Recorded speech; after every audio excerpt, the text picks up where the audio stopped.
A woman sat across from me, shaking. Then she told me what she did to her husband last night. I keep replaying the way her voice cracked on the word did. Not loud.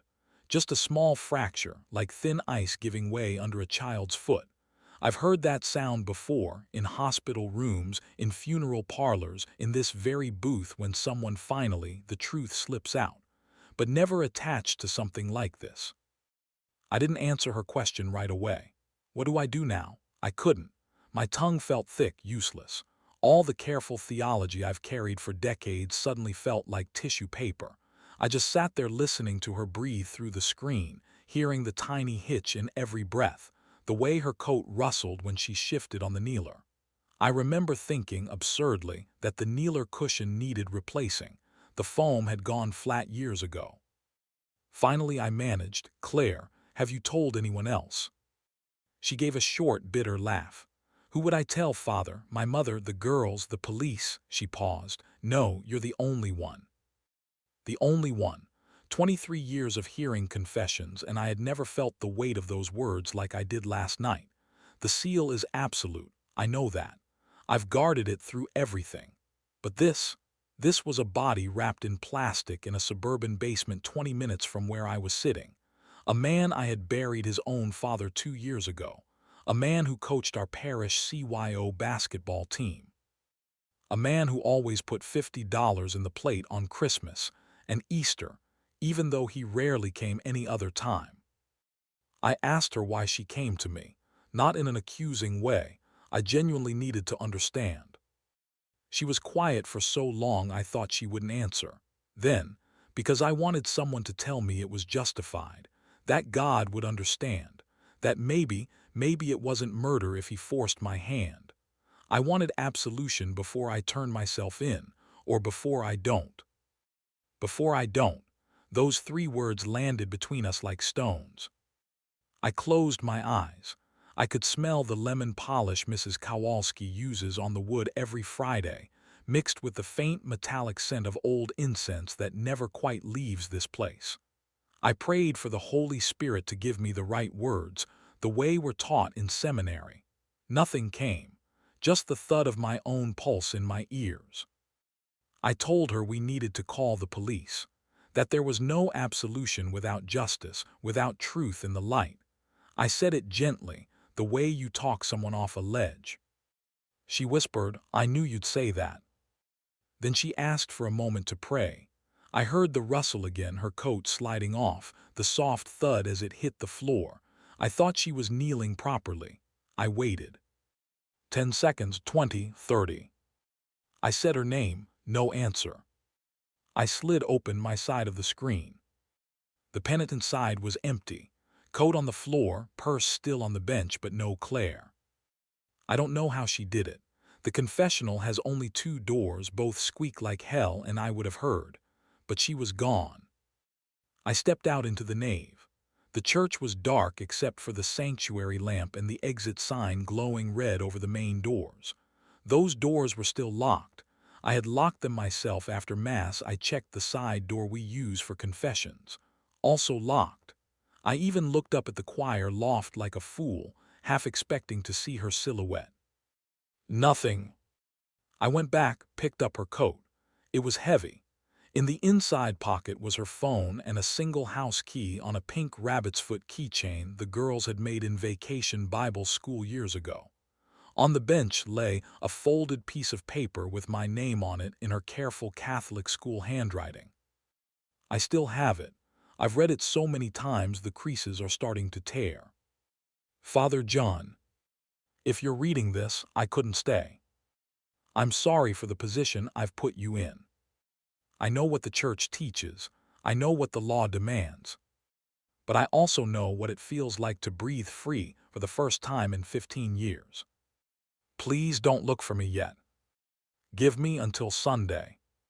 If I don't come to you by then, call the police and tell them everything. I'll leave the basement door unlocked. Claire. Sunday, 3 days. I stood there holding that note until the church got cold. Then I did the only thing I could think to do. I went home, poured myself a finger of Jameson I keep for sick calls, and drank it in one swallow. It burned all the way down, but it didn't help. I didn't sleep. Every time I closed my eyes, I saw Mark Thompson's face the last time I saw him alive, shaking my hand after his father's funeral, thanking me for the beautiful mass, asking if I wanted to come back to the house for sandwiches. I remembered how Claire stood slightly behind him that day, smiling that same brittle smile, her arm through his like a good Catholic couples do. This morning I went through the motions. 7:30 Mass homily on the prodigal son that felt like ashes in my mouth. I kept scanning the congregation for her pew, empty. After Mass I lingered in the vestibule longer than usual, shaking hands, listening to Mrs. Morty complain about her sciatica, watching the parking lot empty car by car. No Claire, no girls, no Mark, of course. I drove the long way home past their street. The house looked normal, curtains drawn, newspapers piling up on the driveway, kids' bikes on the lawn. I slowed down but didn't stop. I don't know what I expected to see. A police cruiser, an ambulance, Claire watering the mums on the front porch like nothing had happened. Nothing. I've spent the day in the rectory trying to act like a priest who isn't carrying a corpse in his soul. Answered emails. Prepared next week's bulletin. Ate a sandwich I didn't taste. Every hour or so I take out her note and read it again, looking for something I missed, some loophole in canon law or common sense that lets me off the hook. There isn't one. I keep thinking about what she said. I'm not sorry. I've absolved murderers before. Gang members who found Jesus in prison. A drunk driver who killed a family of 4. They were all sorry. Tears, snot, the whole thing. Contrition makes the medicine go down. But Claire isn't sorry. She's relieved. And that terrifies me more than the blood. Because some small, shameful part of me understands. I've seen the bruises she hid under long sleeves. I've heard the way Mark spoke to her at parish events when he thought no one was listening. I've watched her flinch when he touched her shoulder. And I did nothing, said nothing, because it's not a sin if it happens in the privacy of a marriage, right? Because we priests are taught to stay in our lane. Maybe if I had asked more than, "How are things at home?" If I had pulled her aside after that bruise on her wrist last spring. If I had told Mark privately that real men don't speak to their wives that way. Maybe he'd still be alive. Or maybe she would be. I don't know. All I know is I have her phone in my desk drawer. It's been buzzing with texts all day. The girls asking where mommy is. Mark's boss asking why he missed an important meeting. A reminder from the dentist. I haven't answered any of them. Tomorrow is Saturday. One more day until Sunday. I keep rehearsing what I'll do if she doesn't come back. Walk into the police station with her note and her phone and say, "I think there's a body in the basement of 1427 Maplewood Lane." Watch them arrest her in front of Emily and Grace. Preside at Mark's funeral next week with his blood still metaphorically on my hands, because I knew and waited. I don't know if I can do that. I don't know if I cannot do that. Lord have mercy, I'm in over my head. The church is locked now. I'm back in the booth again, on the penitent side, whispering into the dark like it can absolve me. Because the worst part, the part I can't say out loud to anyone, is this. Part of me is praying she runs. And I'm not sure there's forgiveness for that. Saturday morning. The rectory is quiet the way only an old priest's house can be quiet. Radiators clanking, fridge humming, the grandfather clock in the hall ticking like it's counting down to judgment. I didn't sleep again. I sat in the chair by the window, collar off, rosary tangled in my fingers, watching the streetlights go out one by one. At 6:15 I made coffee I didn't drink. At 6:45 I opened Claire's phone again. The lock screen is still that photo from last Christmas. The 4 of them in front of the tree, Mark's arm tight around her shoulders, Claire's smile thin and perfect. 17 new texts since last night. Emily, Mom, where are you? I'm hungry. Grace, can you pick me up early from rehearsal? Mark's sister, Hey, have you heard from Mark? He's not answering. The school, this is a reminder that Emily has a half day today. I read them until the words blurred. I keep thinking I should drive over there. Just look in the window. See if the newspapers are still piling up. See if the girls are home alone. But what would I say if they answered the door? Hi, girls. Your mother murdered your father and confessed to me, and now she's missing, and I'm waiting until tomorrow to call the police because she asked nicely. No. At 8:30 I went to the church to say the Saturday morning mass. 6 people. The usual widows and one hungover college kid home for Thanksgiving break. I read the gospel about the widow's mite and almost laughed out loud. Here I am, holding the biggest secret of my life, and I'm talking about giving everything you have. After Mass, Mrs. Delgado asked if I was feeling all right, said I looked pale. I told her I had a touch of stomach flu, lied right to her face in the vestibule with the crucifix staring down at me. Back in the rectory, I sat at my desk and opened the bottom drawer. Claire's note is there, next to the bottle of Jameson that's now half gone now. I took the note out and laid it next to her phone. Then I did something I'm not proud of. I scrolled through her photos. Hundreds of them. Birthday parties, vacations. First days of school. Mark grinning in most of them, arm always around Claire like a claim. But if you look close, you can see it. The way she leans away just slightly. The bruises on her upper arms in the beach pictures from 2 summers ago, yellow-green, shaped like fingerprints. The forced smile at Grace's first communion party while Mark has his hand on the small of her back, fingers digging in. There's a video from the 4th of July, Mark filming the girls with sparklers. Claire is sitting on the porch steps, wineglass in hand, staring at nothing. When Mark turns the camera on her, he says, "Smile, babe, you look like someone died." She forces it, but her eyes are dead. I watched it 3 times. Then I went to her text messages. The thread with Mark is a war zone. Months of him calling her names I won't repeat, her begging him to come home, him sending photos of himself with other women. One message from him last week, "You're lucky I stay. No one else would put up with you." I closed the phone. My hands were shaking.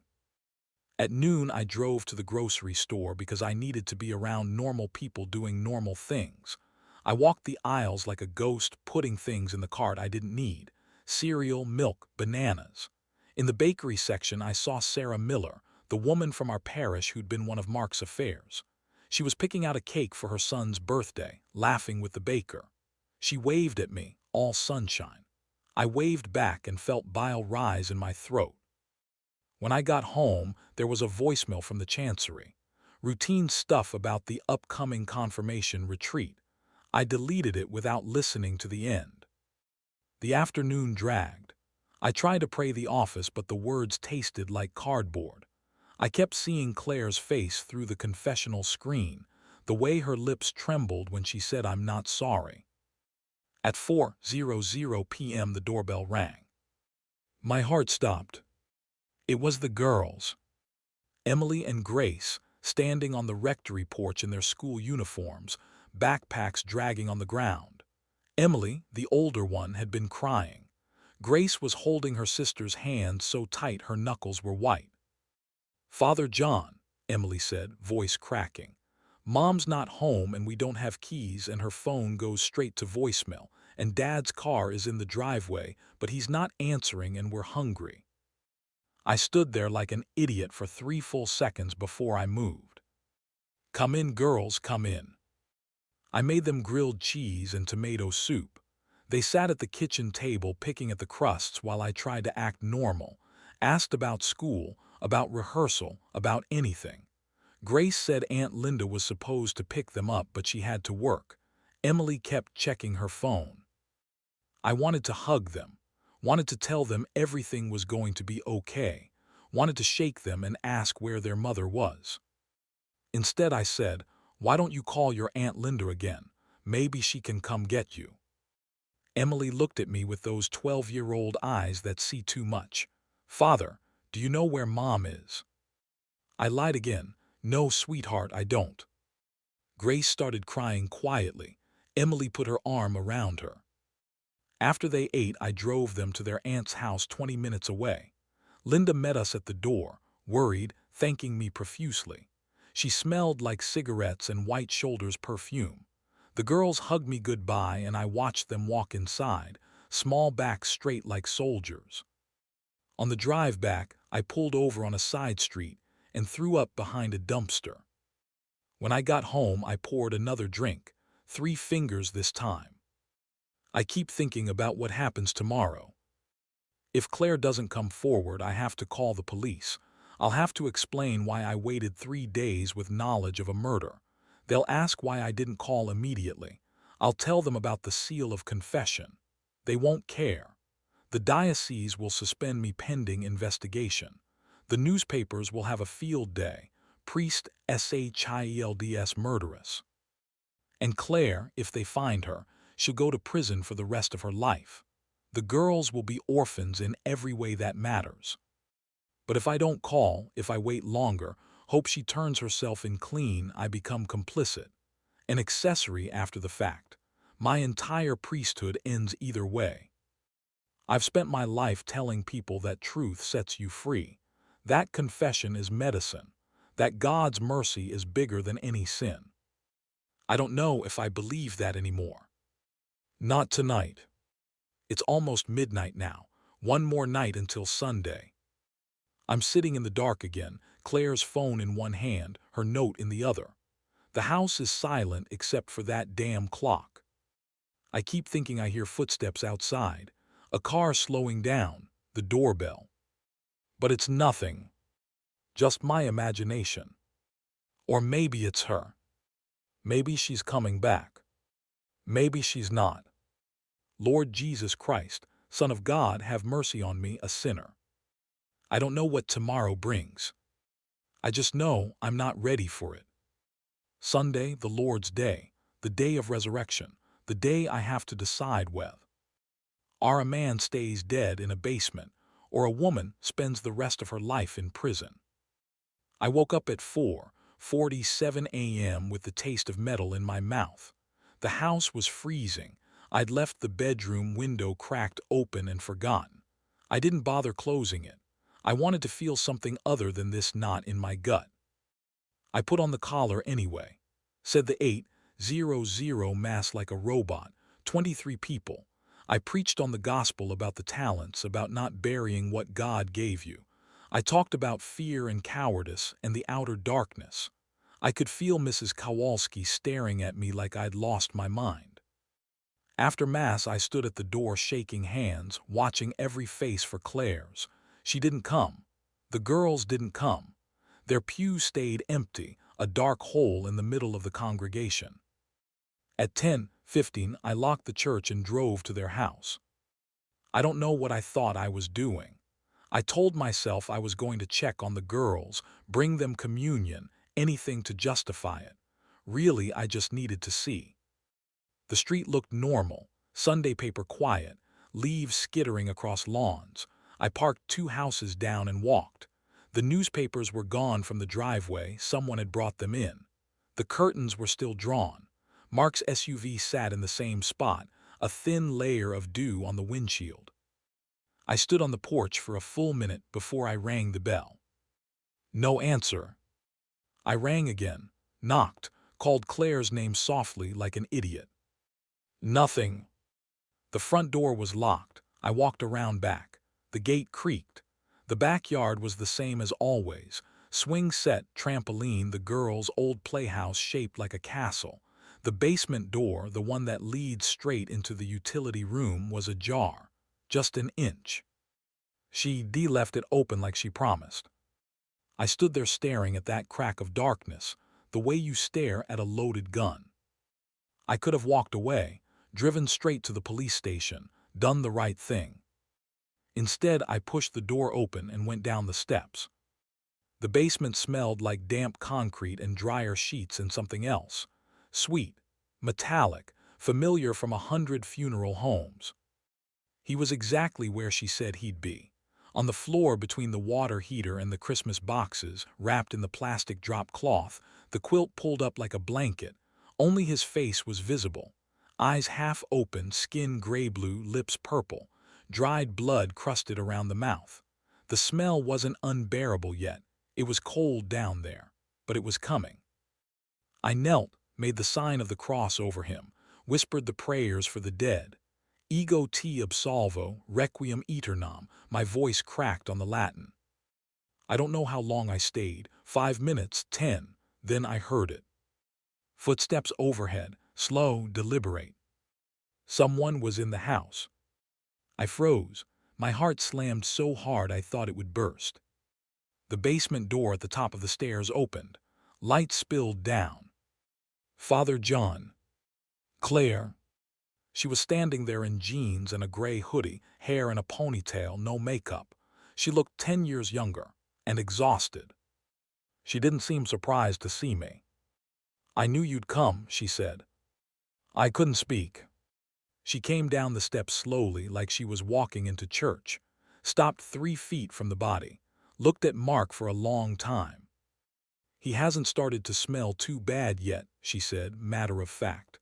"I turned the dehumidifier on, bought us a little time." I found my voice, Claire, the girls. "With Linda until tomorrow. I told her I had a stomach bug and didn't want them to catch it." She looked at me then, really looked. "I'm not running, Father. I just needed these 3 days to sit with it, to make sure I wouldn't change my mind." "And have you?" She shook her head. "No, I'd do it again. That's why I have to turn myself in. If I can do it once and sleep at night, I could do it again. And next time it might not be someone who deserved it." Deserved it, the words hung in the cold air. She reached into her pocket and pulled out a thumb drive, held it out. "Everything S on here. The texts, the photos, the videos, medical records from the bruises, police reports I never filed, journal entries, all of it. I spent the last 2 days at a motel off I-70 putting it together. For the lawyer, for the girls when they're older." I took it. My hand was shaking, hers was. "I'm going to go to the station this afternoon," she said. "I wanted you to know first, and I wanted to ask you one thing." "What?" "Will you come with me? When I turn myself in, I don't want to do it alone." I looked at Mark's face again, at the plastic bunched around his shoulders, at the dark stain on the concrete that had seeped through the quilt. I thought of the girls, of prison visiting rooms, of Christmas without their mother. I thought of the seal of confession, and how I was already damned for breaking it by coming here. I thought of Jesus on the cross saying, "Father, forgive them. They don't know what they do." "Yes," I said, "I'll come with you." She nodded once, a small, sad smile. "T. Hank you." We stood there in the cold basement quiet for a long time. Then she reached down and pulled the quilt up over Mark's face, covering his face like a sheet in the morgue. "I loved him once," she said quietly. "I really did." I didn't answer. There was nothing to say. We left the basement together. She locked the door behind us. We walked around to the front and got in my car. She didn't look back at the house. On the drive to the station, she was silent. I kept my eyes on the road. When we pulled into the parking lot, she finally spoke. "Father, when they ask how you knew, tell them the truth. That I came to you in confession. That you waited because I begged you. That you convinced me to do the right thing. Don't lie for me. I've had enough lies." I nodded. Inside the desk, sergeant looked up. Claire stepped forward. "My name is Claire Thompson. I'm here to confess to the murder of my husband, Mark Thompson." Just like that, no tears, no drama. They took her to a room. I sat in the lobby for 6 hours while detectives came and went. They questioned me separately. I told them everything except what was said inside the confessional booth. The seal held, barely. They found Mark's body an hour later. The girls are with Linda now. The news is already calling it the housewife homicide. Tomorrow the diocese will suspend me. There will be headlines, hearings, maybe worse. I don't care. Tonight I'm back in the church, same booth, same darkness. I keep thinking about what Claire said before they cuffed her. She looked at me and whispered, "Tell the girls I'm sorry for the mess, but not for what I did. Tell them when they're old enough." Their mother finally stood up. I don't know if I'll ever be allowed to tell them that. I don't know if I'll ever be allowed to wear this collar again. But I know one thing. Some sins aren't black and white. Some confessions don't end with absolution. Sometimes mercy looks like handcuffs. And sometimes the only honest prayer left is, "Lord, I am not worthy, but I did what I could." They suspended me the next morning. Monsignor Riley came in person, two diocesan lawyers behind him like silent undertakers. We sat in the rectory parlor that still smelled of grilled cheese from the girls. He didn't raise his voice, just slid the decree across the coffee table. Administrative leave effective immediately, faculties removed pending investigation. I was to pack a bag and be out of the rectory by evening. No contact with parishioners, no media. No celebrating Mass even privately until Rome says otherwise. I signed where they told me to sign. My hand didn't shake, I was past shaking. I took one suitcase, my breviary, the bottle of Jameson that was almost empty anyway, and Claire's thumb drive. Everything else, the books, the vestments, 40 years of homily notes, can stay for whoever they send to replace me. They put me in a small apartment over the Knights of Columbus Hall in the next county. One bedroom, hot plate, crucifix on the wall that isn't mine. The first night I sat on the lumpy couch and stared at the local news on a 13-inch TV. They used Claire's high school yearbook photo. She looked 17 and hopeful. The anchor called it a shocking act of domestic violence in an affluent suburb. They showed the house with yellow tape across the door, neighbors hugging each other and crying for the cameras. Someone had already started a GoFundMe for the girls. I turned it off when they interviewed Sarah Miller, the other woman, dabbing her eyes and saying Mark had been such a devoted family man. The trial started 4 months later. Claire took a plea, manslaughter in the first degree, 15 years, possibility of parole in 10. The prosecutor wanted murder too. Her attorney, some hotshot from the city who took the case pro bono after the thumb drive, argued extreme emotional disturbance. The medical records, the photos, the texts, the years of police reports she never filed because Mark always convinced the officers it was just an argument. The jury was out 6 hours. I testified for the defense. They made me wear a suit, no collar. I told the truth, that I'd seen the bruises, heard the fear in her voice for years, done nothing. The prosecutor tried to paint me as the priest who helped cover it up. I didn't argue. On cross he asked if I believed Claire was justified. I said, I believe she was broken and no one fixed the thing that was breaking her. Claire didn't look at me, once the whole time I was on the stand. They sentenced her on a gray day in March. The girls sat in the front row with Linda holding hands. Emily was 13 now, tall and angry. Grace had cut off all her hair. When the judge read the sentence, Claire finally turned. She mouthed 2 words at them, "I'm sorry." Then she looked at me and mouthed, "Thank you." I visit her the first Thursday of every month. State Women's Correctional. Fluorescent lights, metal tables bolted to the floor, guards who call me Father even though I keep telling them not to. Claire has lost weight. Her hair is short, almost buzzed. She says it's easier. She works in the library now, reshelving books, teaching a few of the younger inmates to read. We talk about safe things at first, the girls, the weather, the food. Then when the guard looks away, she tells me the real things. How she wakes at 3 a.m. hearing Mark's voice. How some nights she still smells the knife in her hand. How the guilt didn't come until Emily's first visitation, when her daughter whispered, "I hate you for making Dad gone," and Claire realized hate was the only feeling Emily had left to give her. She asked me once if I think God has forgiven her. I told her I don't know what God does with the unforgivable. I only know what He does with the broken. He sits with them. The girls won't come anymore. Linda says it's too hard. I send letters, they don't answer. I keep sending anyway. The diocese never reinstated me. The investigation dragged 2 years. They decided I violated state mandatory reporting laws, even though the confessional seal is supposed to be ironclad. Rome upheld the suspension. I'm laicized now, technically. Just Mr. John Michael Carroll. I wear jeans to the prison. It feels cleaner. I live on Social Security and what I make substituting at the public school, religion class, ironically. The kids call me Mr. C. They have no idea I used to wear a collar. Some days I forget too. I still go to Mass back row, no communion. Old habit. The new pastor at my old parish nods at me like I'm any other stranger. I nod back. 5 years have passed. Claire has served 6, parole hearing next spring.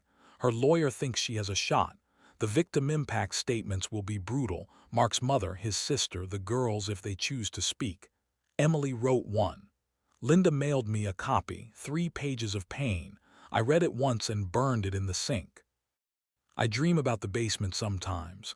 The plastic, the quilt, the smell that finally came. I wake up gasping, the sheets soaked. The apartment is always cold. Last month Claire told me she started going to the prison chapel. Protestant service, Catholic when the volunteer priest comes. She says the Our Father sticks in her throat at "Forgive us our trespasses." She asked if I would hear her confession someday, if they ever let me again.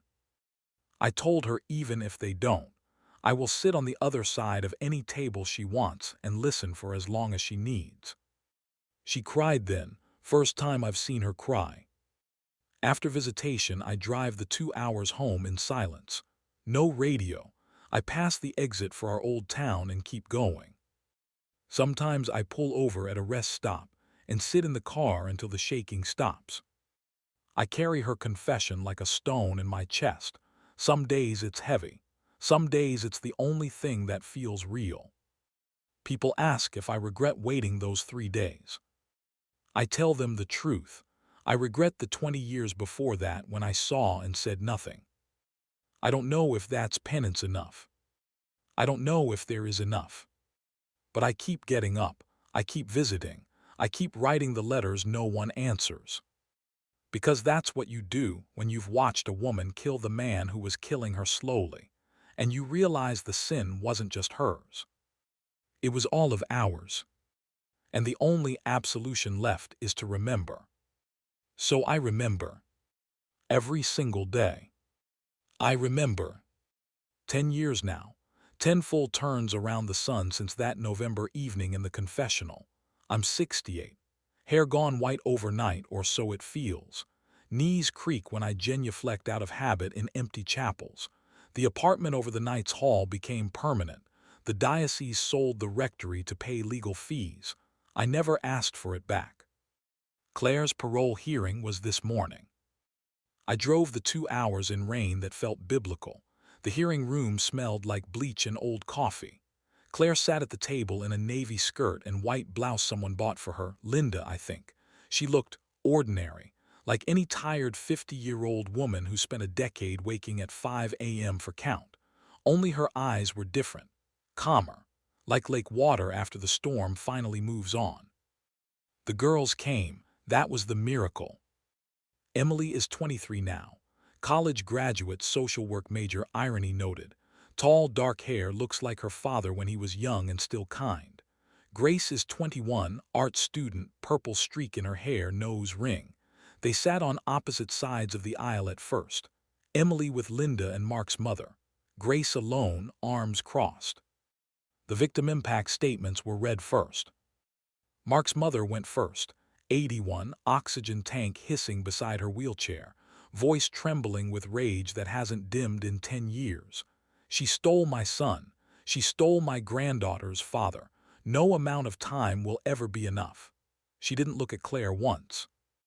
Emily stood next. She wore a black dress like she was at a funeral. She read from a paper that shook in her hands. I was 12 when my mother murdered. My father, I found out from the television. For years I hated her. I dreamed of her dying in there. I stopped calling her mom and started calling her Claire. I refused visits. I told my therapist I wished she'd gotten life. She paused, swallowed. But I was 12. I didn't know what he did to her. I didn't see the bruises because she hid them so well. I didn't hear the fights because I had headphones on. I didn't know a person could be killed slowly before they're killed fast. She looked at Claire then. I'm not ready to forgive you. Maybe I never will be, but I'm ready to stop hating you. And I think Dad would have killed you eventually. So maybe you saved your own life. I don't know what to do with that yet, but I'm here. That's all I can give you today. She sat down. Grace went next. Grace didn't read anything. She just walked to the microphone, looked straight at her mother and said, I love you, Mom. I never stopped. Bring my mother home. Then she cried, hard, ugly crying that bent her in half. Claire cried too, silently, the way people learn in prison. The board deliberated 43 minutes. Approved. Release date, 90 days for processing, halfway house, ankle monitor, the usual, but free. Afterward, in the hallway that smelled of floor wax and despair, the four of them stood 10 feet apart like magnets that didn't know which way to point. I hung back by the vending machines, invisible. Grace moved first, ran to Claire and wrapped around her like she was 10 again.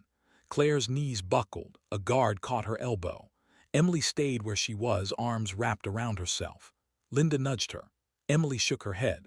Then Grace reached out one arm, still clinging to Claire with the other, and Emily walked into it. The three of them stood there swaying while Mark's mother watched from her wheelchair, face carved from stone, until a nurse wheeled her away. I didn't approach. This wasn't my moment. Claire saw me, though. Lifted her head from her daughter's hair and mouthed, "Thank you again," same as the day they cuffed her. I nodded and left before the tears started. I've done enough crying in public for one lifetime. I drove home in sunshine that felt obscene after all that rain. 3 weeks later, I got a text from a number I didn't know. It's me, new phone, can we talk? We met at the same motel off I-70 where she hid those 3 days, room 124. She opened the door in jeans and a sweater that hung loose on her frame, hugged me so hard my ribs creaked. We sat on the bed, with bad coffee from the lobby. She told me the halfway house rules, the job training, the curfew. She told me Emily is speaking to her again, slowly, carefully, like handling something that might explode. Grace moving into the spare room to help pay rent when Claire gets her own place. Linda keeping the house, the girls refusing to live there anymore, too many ghosts. She told me she still wakes at 3 a.m., sometimes hearing the knife go in. Then she asked the question she came for. John, I need to make a real confession, not in a booth, just to you. Will you hear it? I said yes. She knelt on the cheap carpet without thinking, old muscle memory. Bless me, Father, she started, then stopped, laughed once. A sound like breaking glass finally swept up. Old habits. She didn't list sins, she just talked. About the weight lifting the moment the knife went in, how terrifying that felt. About the first night in county jail when she finally cried, not for Mark, but for the girl she was before him. About reading Emily's old impact statement and understanding the hate was fair. About Grace drawing her portrait in prison art class and titling it My Mother, age 38, the year everything stopped. About realizing forgiveness isn't a lightning bolt, it's erosion, slow and relentless. When she finished, the room was quiet, except for the humming ice machine outside. I didn't say, I absolve you, I'm not allowed anymore. Instead, I put my hands on her head like I used to do for blessing children at the school masses, and said the only thing that felt true. Claire Marie, go in peace. You have been loved back to life more than you know. She cried again then. I did too. Last month she moved into a one-bedroom near the community college where she's taking classes for medical billing. Grace decorated it with thrift store finds and too many plants. Emily visits on Sundays with her boyfriend who seems decent. They cook together, awkwardly, learning how to be a family with a decade-wide hole in the table. I see them sometimes at the 11, 00 Mass in the next parish over. Back row. Claire receives on the tongue like always. The girls in the pew with her, close but not touching yet. Afterward we have coffee in the church basement. No one calls me father anymore, just John. That's fine. Sometimes Claire and I walk the stations alone when the church is empty. We stop at the fourth, Jesus meets his mother, and stand there a long time. She says carrying the cross got easier when she finally let other people help shoulder it. I say the same. The stone in my chest is still there, but it's smoother now, worn down by years of turning it over in my hands, examining every facet. I kept the thumb drive. It's in a safety deposit box with my will and the few things I own. Instructions: give it to the girls only if they ever ask why. They haven't asked yet. Maybe they never will. Maybe knowing their mother chose life, hers and theirs, is enough. I'm old now. The doctors say the heart murmur is nothing to worry about, just age, too much coffee, too much grief. I laugh and tell them it's just carrying capacity. Some nights I still sit in whatever church will let me in late and whisper into the dark like it's the old confessional. I don't ask for forgiveness anymore. I just say thank you. For the 3 days I waited. For the 10 years I carried. For the morning the stone rolled away and the tomb was empty, not of death but of hate. Claire is free. The girls are healing. I am here. Still remembering. Still believing, in spite of everything, that mercy sometimes wears handcuffs and prison blues and shows up 10 years late with coffee and plants and a daughter's careful hug. That's the only gospel I have left. And it's enough. It has to be.